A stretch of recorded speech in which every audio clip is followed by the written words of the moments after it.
My name is Athena. I'm a stand-up comedian, writer and broadcaster, and I'm also a parent of two little monsters, which I love, but their conversation is lacking. So what I do is every now and again is I invite a friend around to keep my company, and today I've invited someone who because this person lives quite close to me, I'll be like, oh, I'll get one next week. And it's literally been years. I can't believe it's taken this long to have Dana Alexander. Hello. In the house. First things first, you don't like fried plantain? Do you know what? I don't like fried plantain. Thank you for respecting me. But this is beautiful, though. Yeah, so people who listen to the podcast will know people normally come round and we drink tea. I forgot your tea. Your tea's in the kitchen. Give me a second. Okay. Let's start again. You got your tea now. So yes. I forgot about that. So yeah, people normally come round. They get a hot drink, coffee, tea, whatever they want, and fried plantain. But today I made you Polari, which Quincy got as well, actually. Oh, yeah. Quincy got Polari. But could he find your house? He got an Uber. Oh. Yeah. Why'd you say that? Because I had him over. He came to pick up food for the podcast we did. Yeah. And he was way down the street by the Pizza Hut and I couldn't see him because of the curve in the roads. It was funny. He made it. Yeah. He made it. He trusted Uber with the directions to get here. So I thought I'd make you Polari too. Thank you. It's delicious. Thank you. So Polari, if people don't know, it's like an Indian Caribbean snack. It's like bhajis, but like a little, just, I don't know. It's just, you know how like, Indian food got changed? So there's loads of Indians in the Caribbean, like the food we eat is Guyana, Indian. Trinidad. Yeah, exactly. But it's not like, it's similar to what you'd get in the subcontinent, but it's slightly different. Because the different ingredients were available and not available. Yeah, and over the years, people just forget and they change things up. But personally, I love Polari. I talk about it as much as I talk about plantain, if I'm honest. It's very difficult to find recipes that are exactly the same. Yeah. Like when I make a recipe, I tend to do some research. And no two recipes are alike, really. And even when I try to make things as authentic as possible, sometimes you just can't find certain ingredients and certain spices. Why do you cook a lot? Mm-hmm. Why do you like cooking food that comes from everywhere? Because some people learn languages, but you learn food language. I think it comes from three places. Mixed heritage, for sure. Then Canadians have no food culture. Our literal national dish is a poutine, which is cheese, chips, and gravy. Yeah, I heard about this. So I don't know where. I think I saw it on the internet. Cheese, chips, and gravy. That's a national dish. Mm-hmm. And I'm going to probably try and have some today before my gig. Does that come from the British influence, you think? French, Québécois. Oh, yeah. Right. It's a certain type of cheese that I would say it's a cross between halloumi and mozzarella. It's quite salty. But you don't store it in the fridge, and it squeaks when you bite it. But it has that really stringy mozzarella flavor, but it doesn't melt like a cheddar would. So it's really nice. It's just kind of the right temperature of the hot gravy. You're supposed to use like real, thick cut potatoes, but everybody's messed up that recipe. So then we just had, our country's full of immigrants. So we had... Thank God. Yeah, well, we had a lot of Polish and Ukrainians in my city growing up. So I'm pretty good I can make a pierogi. Okay. By hand. I can do like a lot of Eastern European stuff because of that influence. Yeah, I always think that you should have like a food truck or something. I want a food truck. Yeah, and you should just drive around, and that should be like your second job. Oh, I would love that. That'd be awesome. Actually, I have a whole idea. I probably shouldn't give it away. No, don't give it away. Just after the podcast, tell me. Yeah. I always think that people live their life in chapters, and we don't always acknowledge this. So sometimes I think to myself, oh, I'll do that, but that'll be in the next chapter of my life. So my life was kind of like, I had the chapter which was like, I had a decent job, but I was just like going out a lot, drinking, enjoying myself. Then I had the chapter which is where I was kind of like, oh, okay, I got myself together, started exercising, got better jobs. Then I got the comedy chapter. Yeah. And actually my next chapter, I'm hoping to go back to uni and be like academic, because like before, at the very, very, very beginning, I thought I was going to be academic. When I graduated, you still can be. Exactly. There's a lot of crossover with stand-up. And like... But that's like 4 or 5 years time. I might revisit that. But now I'm in the kind of comedy writing and parenting chapter of my life. So the next chapter, that's the noise you can hear. By the way, we've had to give the little monster a biscuit wrapper. You are great with the children. You are so good with them. I love kids. Yeah. Aww. I used to bring my daughter to see you and she would scream the house down. Oh, I felt so bad. All the pictures of me is like her trying to get away from me. Like, oh Lord, I'm like, this is a horrible I used to say photo. she's like that with everyone. Like, she genuinely is like that with everyone. I know, my feelings were hurt. Can we talk about your family? Like, are you really good with kids because you've got little siblings? I am the eldest child. How many siblings do you have? 2. I have a brother and a sister. Okay. So my brother's only 2 years younger, so that's not really anything. But my sister's 11 years younger. But I also did this program for Parks and Recreation called the Leading Edge Program. Okay. So I was like leading drama camps and like volunteering from the time I was like 11, 12 years old. So I actually worked for the city in like after school care programs, day programs, and like that was my job when I was like a teenager. So just rounding up a gang of rowdy kids and getting them organized, playing games and things like that. It's like camp counselor type of thing. So I used to do a bit of kids work for boring reasons. I used to like try and get kids to like recycle and pick up litter and stuff as part of a very old job. But I loved it. It was always the best part of my job, working with kids. You can trick them and tell them it's a game. Yeah, right. But it's also just like, it was really satisfying. When a child likes you, that's more victorious than when like an adult it's genuine. likes you. Yeah, absolutely. Like you feel like you won them over, you know? And it's also because children are really honest. So if they don't like you, they will tell you. Oh, trust me. You know, is that whereas if an adult likes you, it's like, well, they're being nice, but you never know what they're saying in a WhatsApp group or whatever. Yeah, kids just keep it playing. Oh yeah, which is why I find it. The most entertaining thing for me is to watch my children interact with other people, because I just think this is just a reminder, just to be honest. If you don't like something, or if they don't like what they're eating, they'll be like, I don't like it. It tastes disgusting. I don't know who taught my daughter the word disgusting, but she says it constantly now. Oh wow! But it'll be like, I'll make her like if I gave her this blow, she'd be like, it tastes disgusting, and I'd just be like, it hurts. Like a tear coming down Imagine my an left eye. adult man that tells you that, right? Yeah, like after they watch you cook for 3 hours. My boyfriend does not have a very mature palate. Oh, is it baked beans, toast, cheese? He just grew up in a Persian community till he was 25, and they don't even have like if you're going to eat Japanese or Chinese, there's like tariffs that you have to pay for anything that's not from there. So people don't really experiment with like Mexican and Asian cuisine like we do. I know they have Indian and Chinese, but that's, yeah. So you're introducing him to loads of new things. Yeah, and some things he likes more than others. I think sometimes he has to just like realize that not everything is a Persian dish. Do you know what I mean? So stop trying to make my spaghetti Iranian. Yeah. It is Italian. L'Italien. Trying to put falafel in it and things like that. The things I see him put in meals sometimes is shocking. But we take for granted, like when you grow up in a monoculture, things that we take for granted are like really alien to people. Like I used to go out with someone from the Congo. He only ever ate Congolese food. Like, is it? Only ever. Yeah, do you want to get that? And like to the point where he didn't know anything. Like he didn't even know what broccoli was. What? Yeah, so he only ever ate Congolese food, but that extended to like vegetables or, you know. So I remember one time I asked him, I was cooking stuff, and I said, can you cut up this broccoli? And he was just like started sawing at it, like he was sawing wood. So tell me he didn't use a serrated knife. I don't know, I can't remember the knife he used, but I just remember thinking he turned it to dust. You know, because he was just kind of like sawing it down. He didn't know what it was. He didn't understand to cut it into like little. How old was he? We're the same age. He was a year younger than me. That's a shame. So I've learned not to be judgmental now, even though that guy was awful in the end. What's interesting is because Reza like does the shop a lot, because he's one of those people that has to check everything 900 times, and I'm just like not about that life. Yeah. I'll send him for ingredients, and almost every time he doesn't know there's something on there that he's never heard of. Do you know what I mean? And I get a picture. Is this the one? Is this the one? Yeah. Oh, it's sweet though.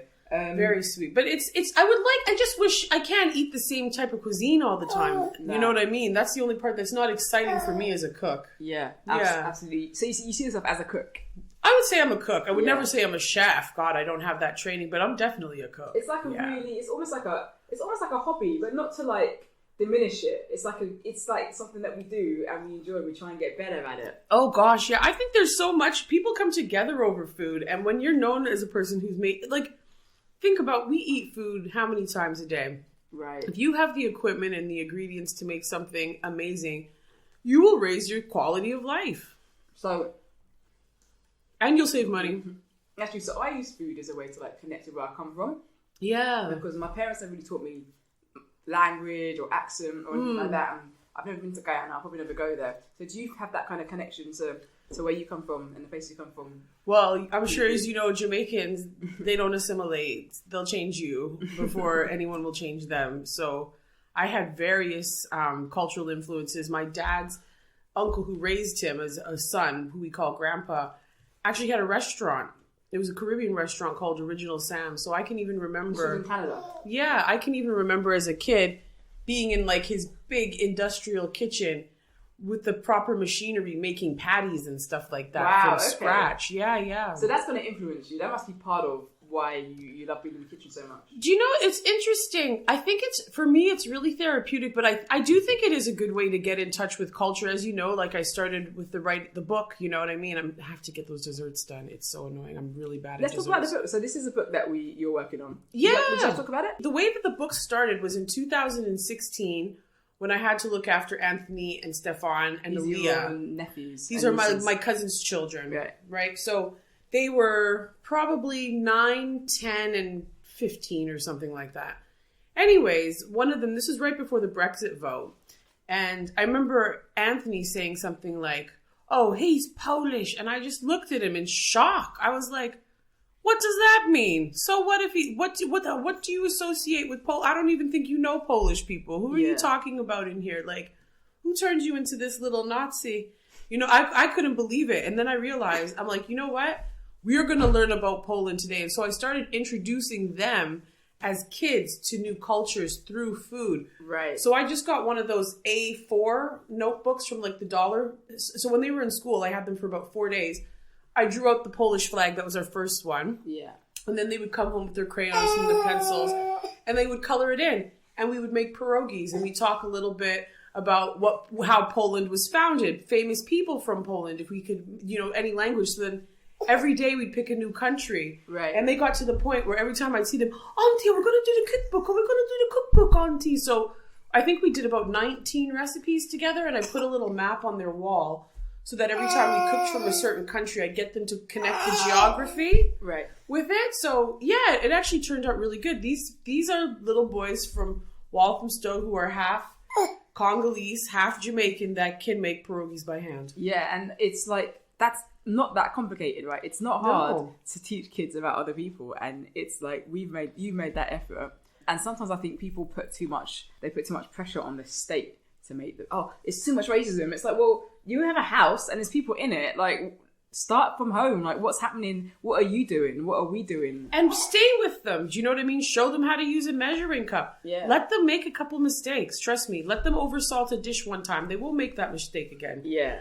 But I find it's really nice now because I think the oldest boy is about 13. But, he can put down a pot of rice. He could cook up some pancakes. He can do like he can make food in the kitchen. We're baking their mother cakes, icing them and everything. I think it's such an important, cooking's a life skill. Yeah. And why not when they're so young? It's such a help. It's like, I remember going to university and meeting people who couldn't like cook rice or like fry an egg and being like genuinely shocked by that. Like, well, how did you live? And they were either getting cooked for by their parents or their carers, or they were just like having takeaway every day. That's awful. Yeah. It's just a random thought, but I'll always remember, so people probably don't know this, that we used to be housemates. Yeah. I always remember when you came round the first time and you were going through you went through my cupboards. I was so embarrassed. But I didn't, so basically they came like the first day or something, putting food in the cupboards, and I'm genuinely like a little bit healthy. Very. So the worst thing in there was sugar for tea. That was the worst thing she had in the cupboard. But I didn't realise how bad it was. Like, it never really occurred to me. No processed food. Rice was in bulk. Like, it was like the kitchen of a very sensible person. Like, there's no sugary sauces and snacks and crisps. None of that in your heart. It was like fruit, grains, rice cake. Yeah, soy products. And it was just so funny because like that you were the first person, because obviously people would come into my flat or whatever, that to be like, Athena, sort yourself out, like have some fun, enjoy your life. Athena. I was ashamed. I'm gonna bring my dirty groceries in her house.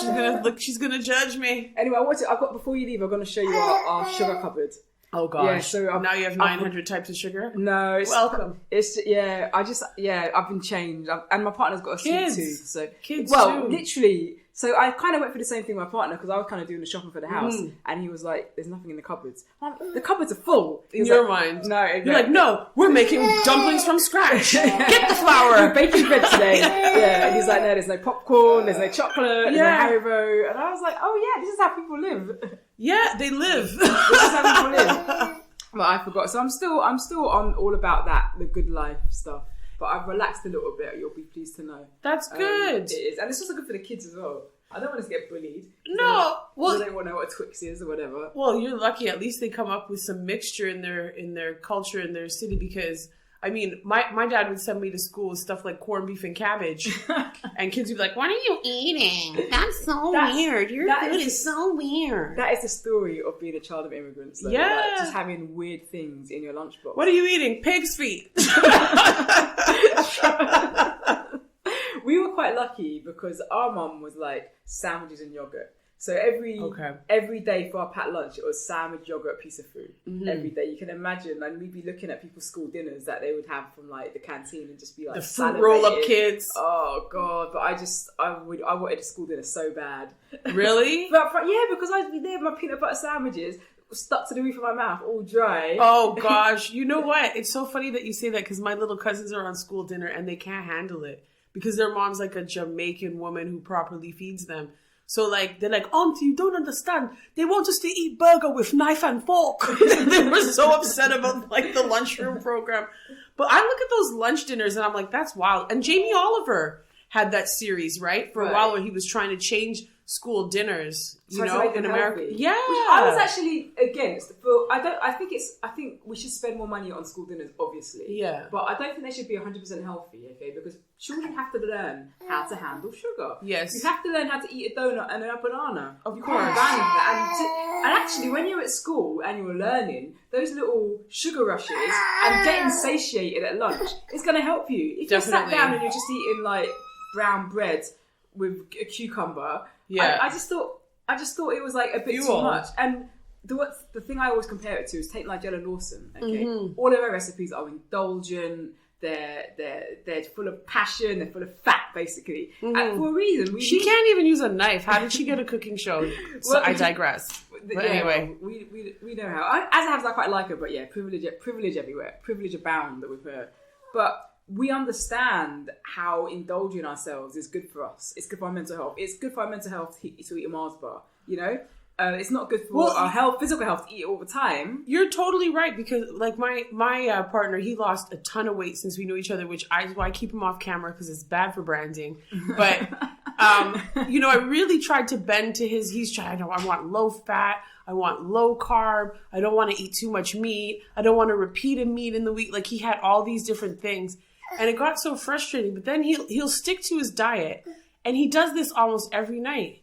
He'll wake up in the middle of the night and just eat whatever's on the counter. He's hungry. Yeah, he will go in the cupboard and just eat like a spoon of peanut butter, like at 2:00 in the morning. And in my mind, I'm like, you didn't see that beautiful stew I put out at 7:00? You had to turn your nose up at my beautiful stew. And then I come back from my stew the next day. The one that he doesn't like, but it's gone. Yeah, these clean eaters, man. Yeah. They're denying themselves. You say that. Get this guy to a buffet. It's shocking. Right, but that's hold on. No problem. What's up? I don't think you're that hungry. Are you hungry? All right. Go on. Where were we? What were we saying? Yeah, buffet. He wants his money's worth. When I tell you, this guy can mash up a buffet. But when I see him at home, I'm just like, really? You just eat cabbage? Like, you just like snack on but he's so ravenous sometimes because he works out 3 hours. He'll literally, like, before he leaves the house, he'll have these big hands. He'll have 2 apples and a pear, and he'll be like a carrot in his mouth. And I'm just like, damn, can't you just have a damn calorie? Do you know what I mean? Like, do you really? I'm like, the way you eat is like a horse. Why do you think he does this? Is it because he is trying to achieve something physically? Yeah, he used to be quite big. As in muscular? Chubby. Oh, chubby. He was fully, like, he was like a little chubby guy when I met him. I was like, oh, that's so cute. And now I'm just like, well, where did you go? Oh, so this has happened whilst you've met him. Yeah, like, because he's really hit the gym. Do you know what I mean? And I think it's like, he was really bad with his diet before. He was like, he worked at a takeaway at one point, so he was eating it like every single day, and I don't think that it was good for him, you know? Right. So yeah. So he's gone the other way, basically. He's gone from like maybe not looking after himself as much as he should be to maybe too much thought into it. It's weird because I can't judge it. Sometimes he's going wild at the buffet. Yeah. Or he's just eating lettuce. Like there's not a lot of mid ground for him. I find like now though, the conversation about food is either do what you want and don't think about it at all, or like get an instant, get a summer body or whatever. Mm-hmm. And there's no like midway point, which is just kind of look after yourself and enjoy yourself, but also think about your health. When I think about it, I'm 39. Who am I trying to impress? Like, impress yourself at this point. Even when I go to the gym is probably like one of the best places you can go because everybody has such a different body type. Yeah. But you can still see that people are working and they're working hard, and some people are really good at that. Some people are really good at that, but there's all different types, and I think that will somehow strangely has made me embrace myself. Like, the gym that we had by ours. Have you ever been to a squat class full of black chicks? I never thought my bum would be the smallest in any room. I was so shocked. You know those girls that work out with those bands on their legs as they squat? Those wild girls with the giant butts. I got such a small butt. I'd be so embarrassed. I'd be at the back of the class. I was embarrassed, girl. I was embarrassed.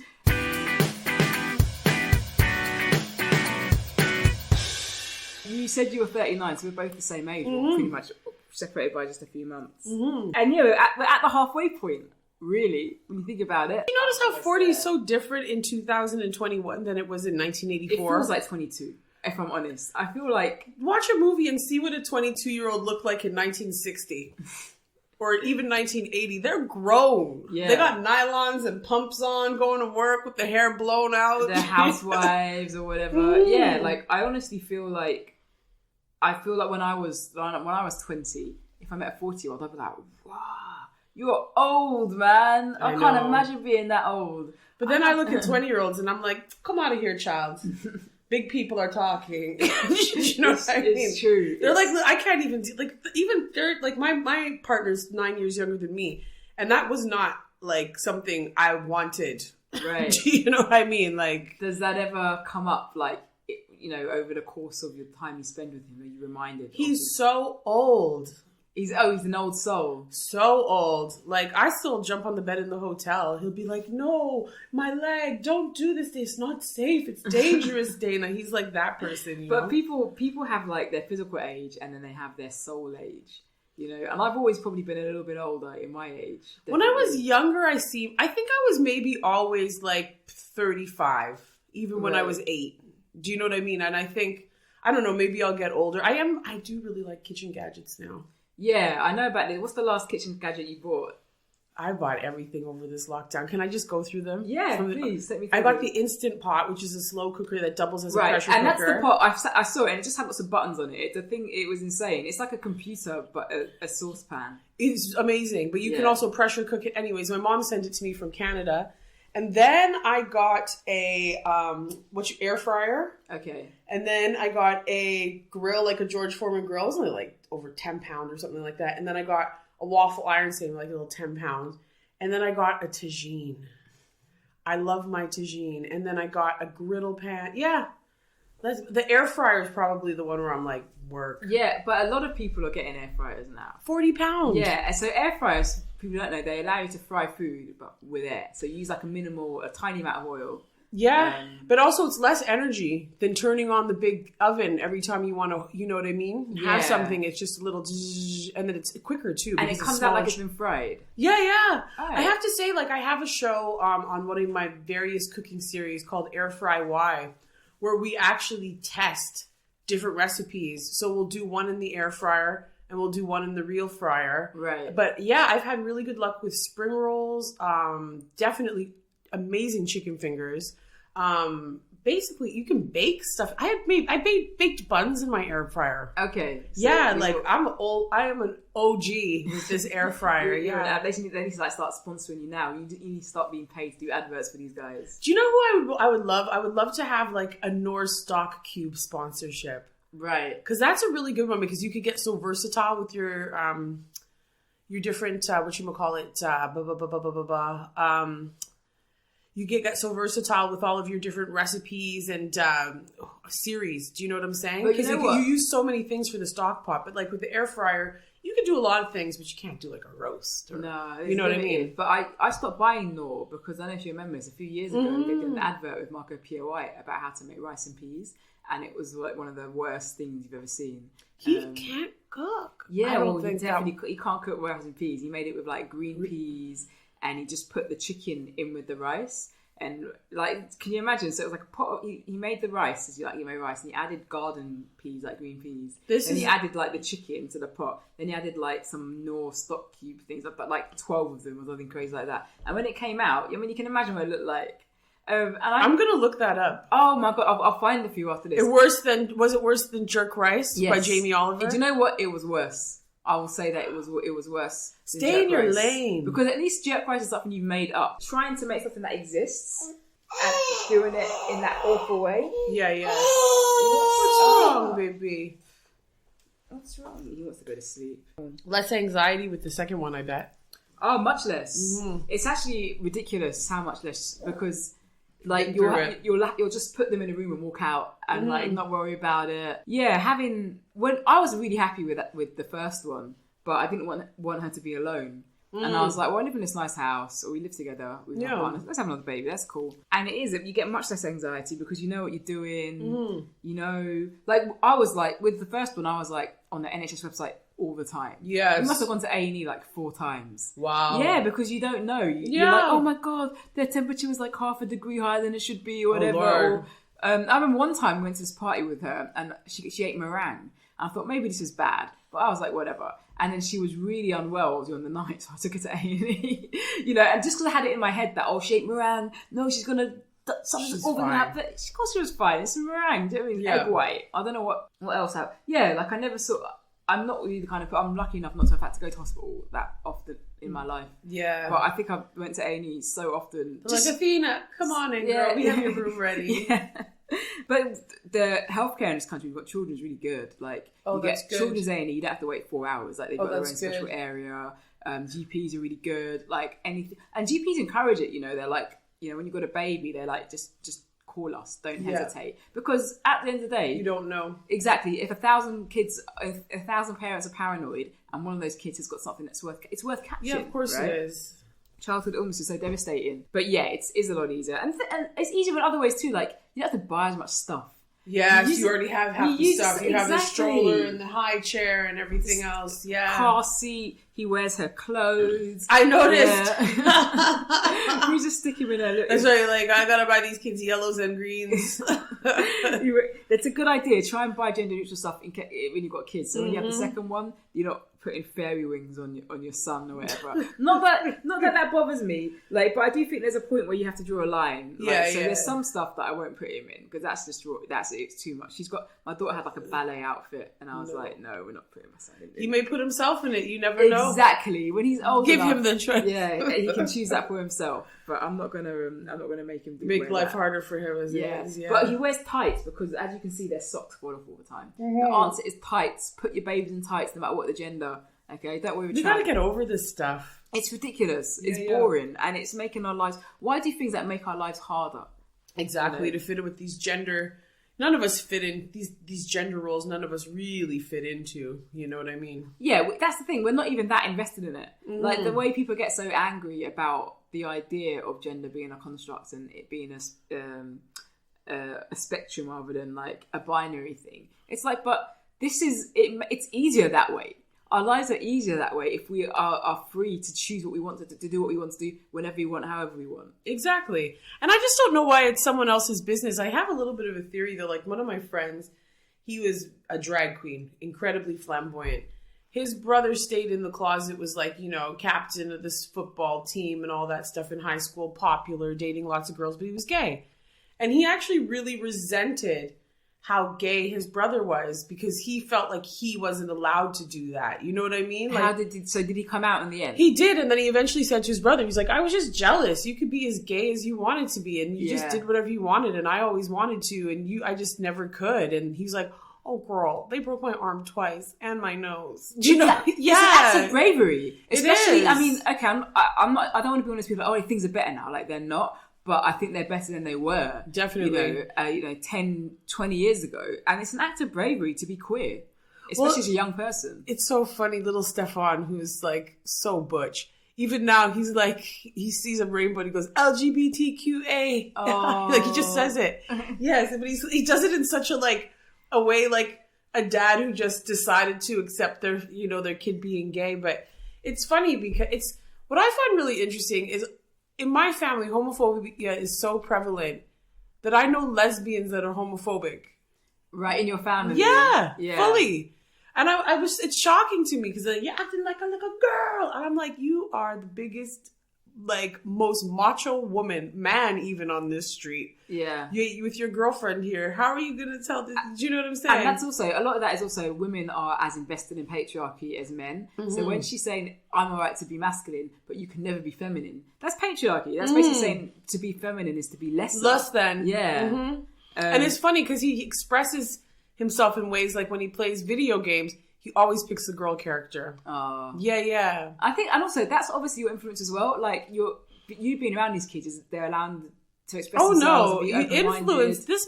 Let me tell you this. This boy used to break into my makeup from the time he was 2 years old. He would study my face in the night, find my makeup, and recreate. And he was good for a 2-year-old. Yeah. This kid has been breaking into my makeup since before he could talk. Right. I didn't do nothing.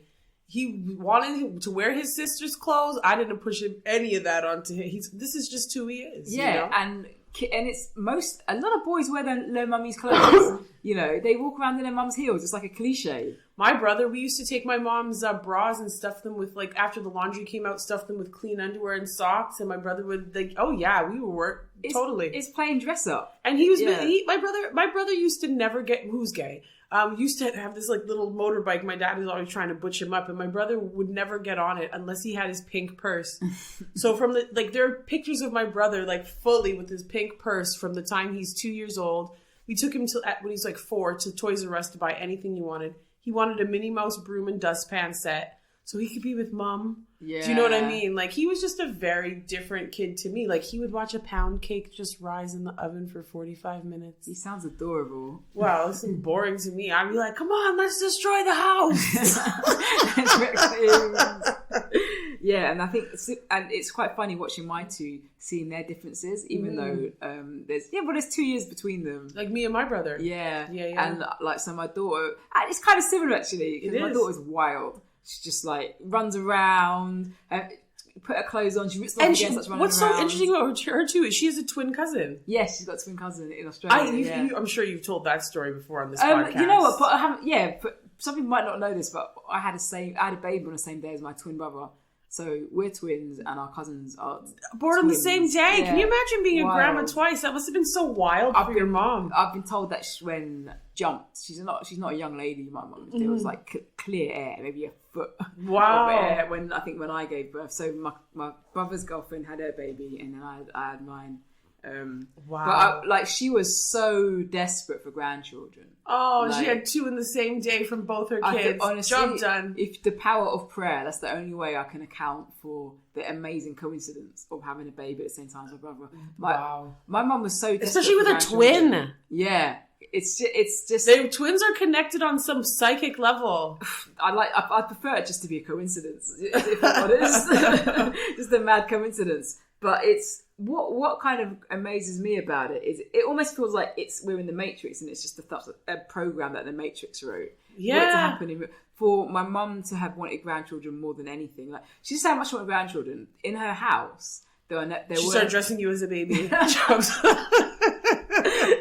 Got out the changing mat. Lie down, time to change. She moved into a new house a few years ago, and she didn't want any pictures in the house of us. And she was like, I don't want any pictures until I get grandchildren. She was like, it was okay. And everything was centered around not having grandchildren. So she had this like clothesline in the garden, and she was like, I'll get rid of it, it's taking up space, I don't have grandchildren, so I don't need it. Like, do you know how everything became like, why do we need a new boiler? I don't have grandchildren, so what's the waste of money? So it was just like, yeah, we get the hint, mum. Like, can we get the hint?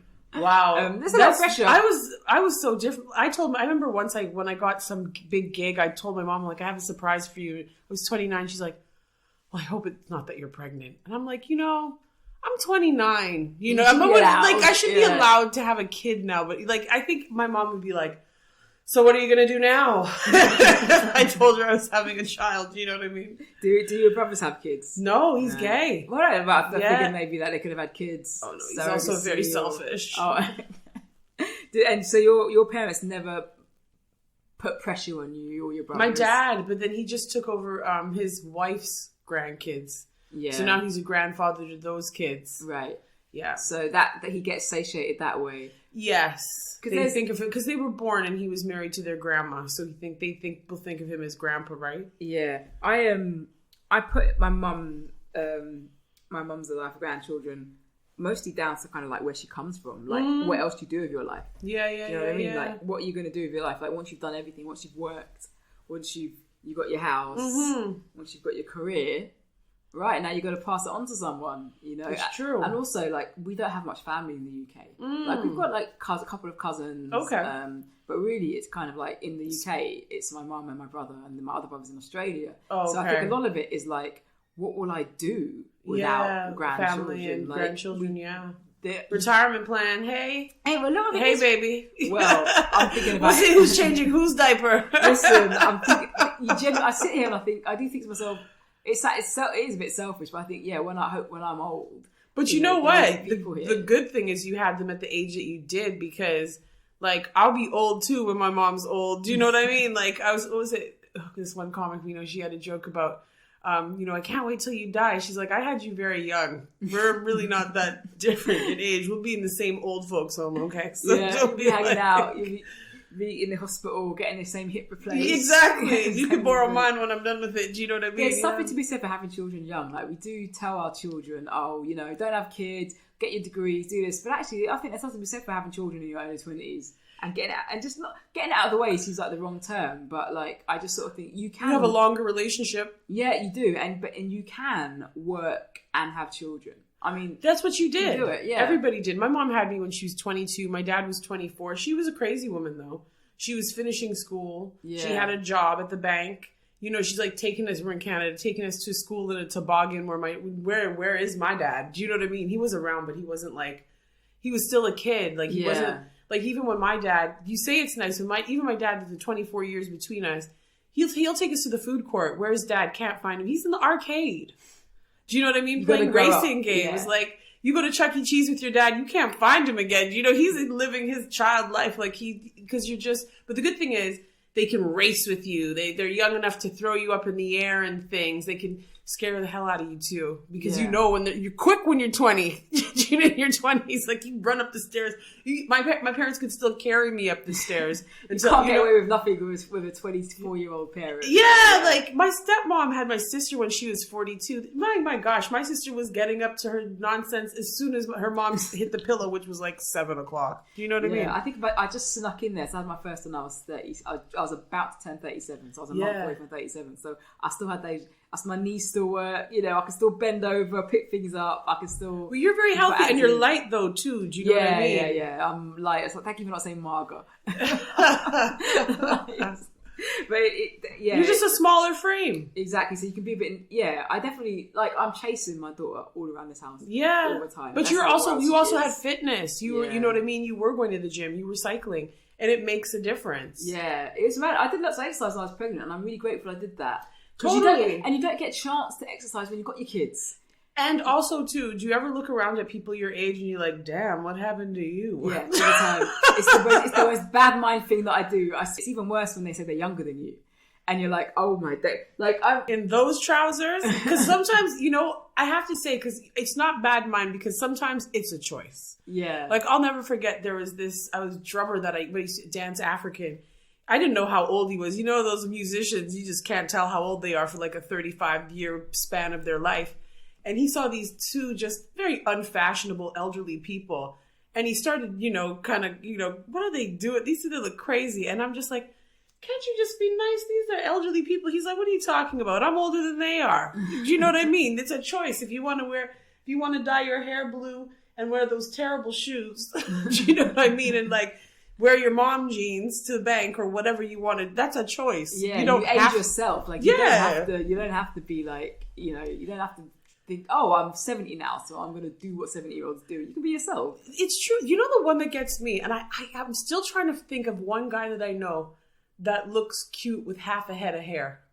You know when that ring is just gone on the get top? Rid of it all. Just take it off, man. Take it all off. And you know what? I think the reason that happens is we're not honest enough about how commonplace it is for men to lose their hair. Yeah. And we're not honest enough about how traumatic it is. Because like I lost my hair. After each baby, a load of my hair fell out. Yeah. It's just started to go back now. And that for me was tough, even though I knew it would grow back. Of course, yeah. Right? So imagine if you're a guy and you lose all your hair and that's considered normal. Like it's... I feel like women won't get away with this. There's very few, a lot of women bald and they will put a wig on, they will do, because the society is more willing to accept a bald man than they are. But it's when they're hanging on to half of it. That's what I mean. Like, because of that, there's no need to even hang on to it. Like, Prince William, shave it off. Oh my God. Go down Brixton, go to a barber and just get rid of it.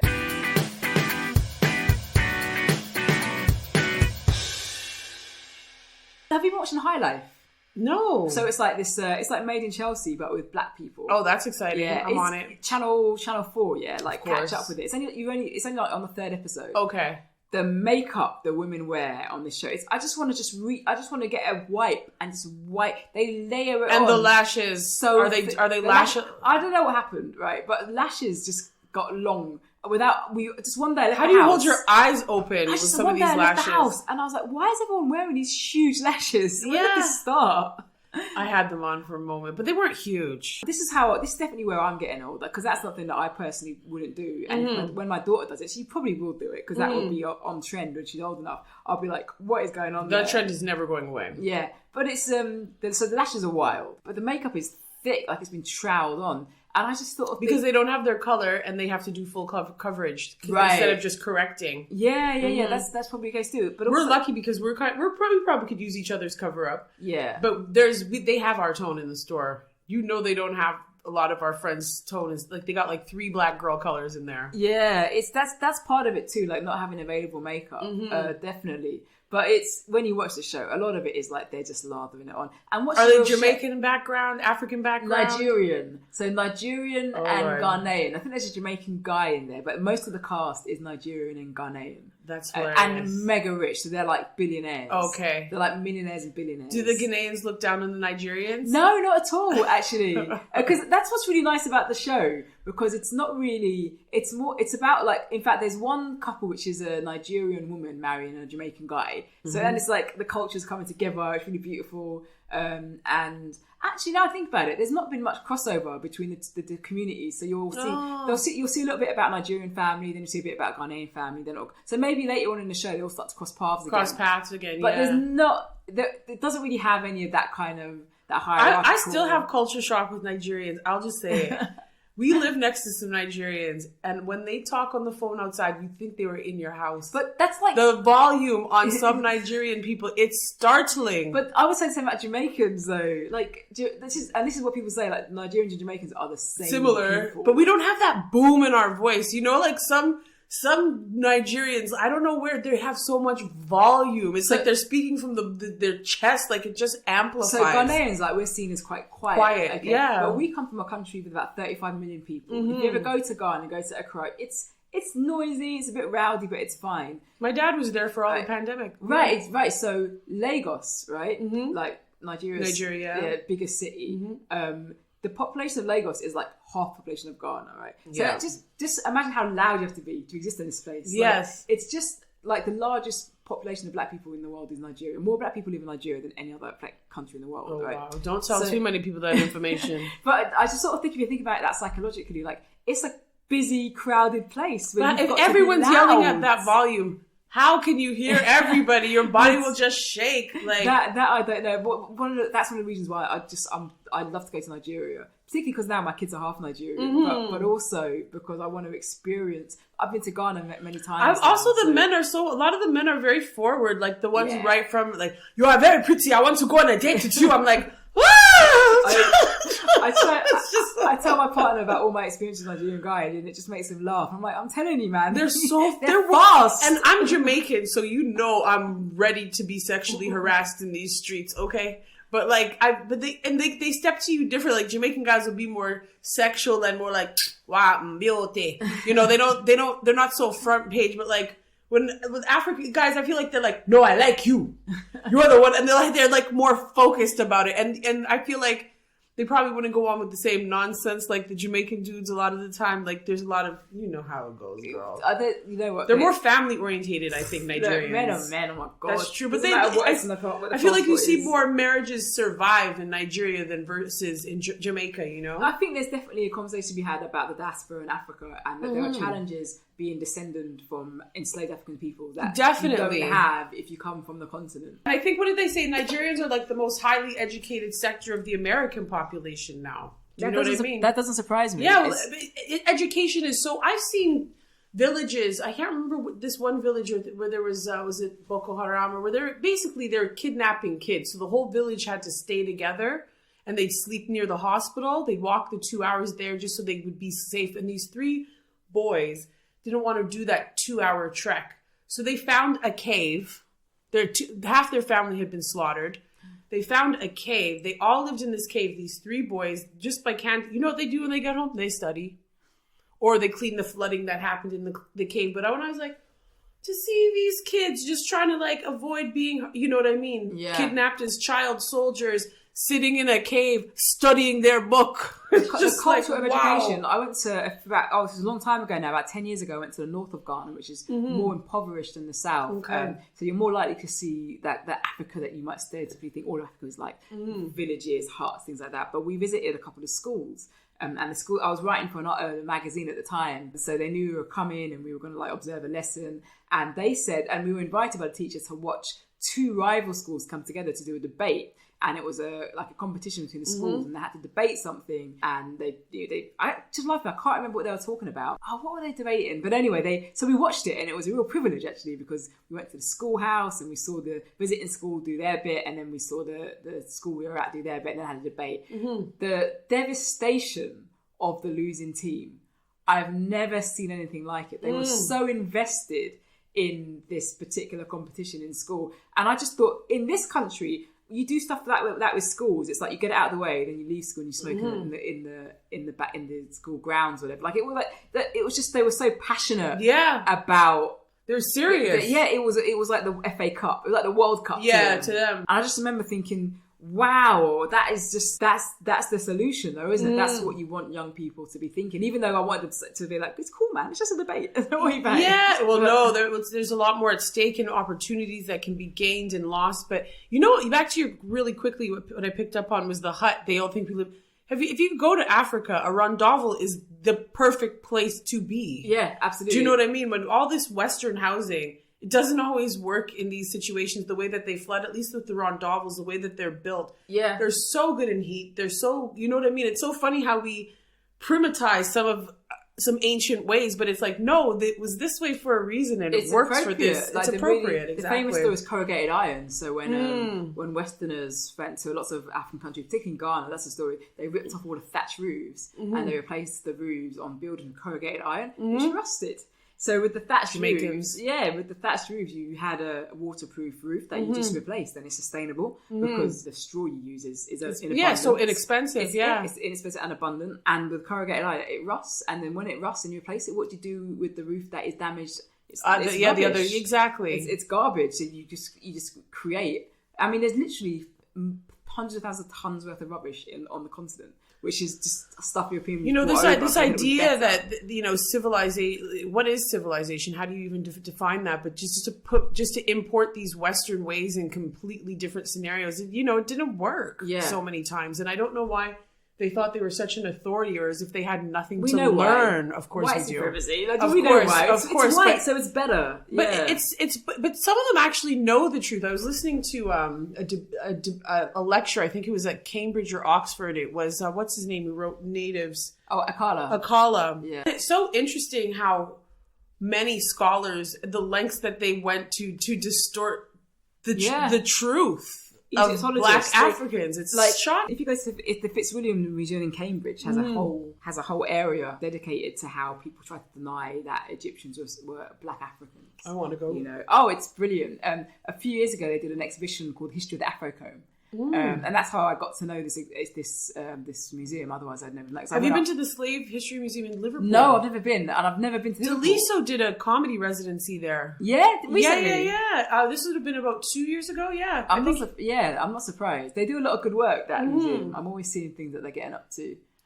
It's a great museum. I've been there a couple of times. My joke always whenever I go to Slavery Museum, I'm like, sometimes I just like to come around here to dwell. It's funny that I've never been there. I've just never had the time to go when I've been in the area. So I've only ever gone sort of at night, and I've never stayed. The one in Johannesburg. Oh yeah. The Apartheid Museum. That was wild. I mean, that's a whole other podcast, isn't it? Oh yeah. But I've been to that museum, and I came out of that museum, and I'm just startled. Thinking, white people are mad.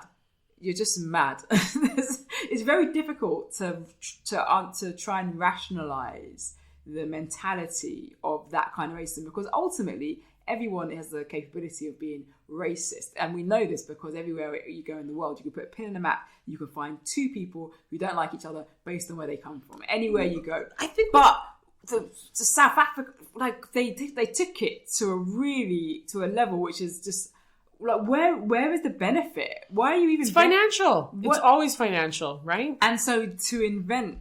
But then if it's a financial thing, they invented a system where then they actually believed the lies. They had to convince people of these lies. They had to convince the certain group of their superiority and disenfranchise another one by not, taking so much away from them, so they felt that they were powerless and couldn't rise up, right? Especially because they had a numerical majority. But it's kind of like, it's just... It resulted in the strangest ideas. So I'll tell you a story. I was in Johannesburg about 3 or 4 years ago, and I got chatting to someone, and she was what you would describe as coloured. And you would be coloured too, by the way. Well, this is where it gets a bit weird, because so would I. Yeah, I don't quite know. I know I certainly wouldn't be considered a black South African. And she was talking about how she said something really weird. She said, "Oh yeah, coloured people can't really cross their legs." I was like, as in sit down cross-legged, and I was like, what?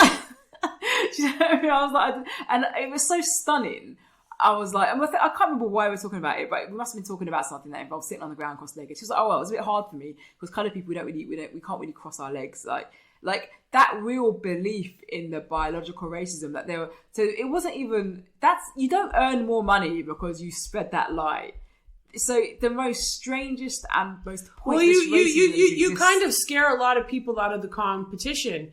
And you scare a lot of would-be revolutionaries, so people start to thinking that they're small and that they don't have power, so then they don't act, right? It's how they protect their interests. And they really believe in that boundary between people, like you. Some do, some don't. I think it's such a spectrum. Nelson Mandela didn't believe it. Of course not. No, absolutely right. But some people, and then you get to the point where some people are like, oh, we don't believe it, but they don't interrogate their belief systems enough to see where they still perpetuate it. So all that unconscious stuff is now, There's who was the historian I was listening to who was talking about how he didn't actually believe that bias was a subconscious. It's almost a way of letting them off the hook.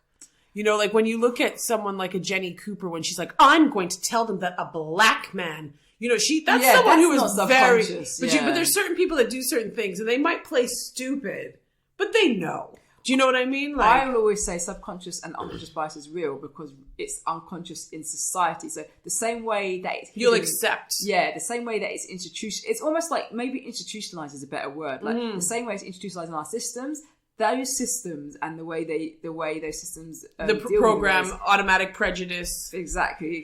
Like they did a really, that What Would You Do show that they always do? They did one which was so scary. This is when I got scared. They took two people, a black woman and a white woman, and both were like the same amount drunk, you know what I mean, in the streets, and just to see how society treated both of them. The black woman was immediately, seen as a nuisance, and nobody was there helping her. The white woman was seen as a victim, and everybody was trying to assist her and aid her and protect her from other, you know what I mean? So it was just so interesting. But and these are people who would tell, no one's racist. If we all mark our own report cards, we get A's, don't we? Right. Anytime somebody makes that claim, I'm like, well, now we know who you are. But it's so interesting, and I wonder if I do it sometimes. You know what I do sometimes is, I think especially like in mixed, like in neighborhoods like where everybody comes together, I have that thing where I'm just like, you know, you don't want to shame black people. Yeah. Do you know what I mean? So I never want to let my race down or, you know, give people a reason to hate black people. Do you know what I'm saying? I always feel responsible. Like anything I do is reflective of our whole entire, you know, everybody with black skin. But basically, that's the kind of what it's like to live in a white majority country. You feel like what you do reflects on where we come, people who come from where we come from, or look like they come from where we come from. Yeah. And that's what's really unfair, because we have the right to be as bad as they have the right to be good. But case in point, when have you ever seen an unruly black stag do? Exactly. Could you imagine? Like, it's called a jail cell. Yeah, it would never be allowed. And even then, if you are like a group of white men on a stag do, you can even brag about the crazy shit you get up to. It's like guys beating up guys at football grounds. It's like, oh, cheeky lads. It's, you know, it's not really seen as real violence. But like black people, it's black on black violence. It's a problem. You don't hear white on white violence. Exactly. But it's like you're most likely to be attacked by someone from your own race. It's just a standard. It's just how it is. Because of how people live it. You know, that's the one thing that I find that's really has changed is when people start using... So like, I was watching these two women fight, this Karen and then another white lady who was not a Karen. She's like, shut up, white lady. Do you know what I mean? But like, for a white person to say that to another white person in the pejorative, I was just like, and that's why people are they never noticed with us, black girl. Who's that black girl? You know what I mean? Because there was always that implication that it meant, or did you ever have anyone, this is an old one, that would whisper, oh, she's black. Like as if it was something to be ashamed of. They try and find other ways to describe you. Yeah. Like every word. Colored. I saw a guy with your skin tone. Yeah. It's hair a little bit like yours. Yeah, but people are starting to understand it's not racist to call someone black. It's just racist to make assumptions about them based on the fact that they're black. Which is, I forgot what I was going to say. Anyway, so we've been recording like an hour now, so I think we have to wrap up. Okay. As much as actually I would record for 2 hours of you. Yes. Long to edit, no, of course. Anything else you want to get off your chest? Where can we find you? All the usual I will be doing the Artista Comedy Festival. I'm not going to edit this in time. When's the festival? October 9th. Okay, let's keep it in. If it is October 9th, Artista, I'm doing my hour at the Artista Festival. Just check my socials at Comedian Dana on Twitter, TikTok, and Instagram. Beautiful. Dana, thank you so much. You're welcome. Finally coming to keep my company. Yes. Oh, he's asleep now. He's fast asleep, yeah. So cute.